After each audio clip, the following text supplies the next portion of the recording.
Hey guys, you are welcome back on my YouTube channel Jankari Hi Bachao. Today we are talking about how can I check my blood pressure at home. If you have not subscribed my channel, please subscribe my channel and press bell icon button so you will get notification first. Let's start today video. How can I check my blood pressure at home? Here are a trick you can check your blood pressure at home.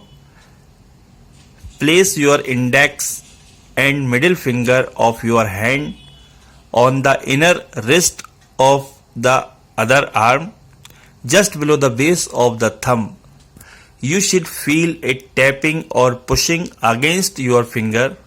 Count the number of tap you feel in 10 seconds. If tapping is high, your blood pressure high. If tapping is low, your blood pressure is low. You can check. I hope you would like this information. If you like this information, please like and subscribe my channel.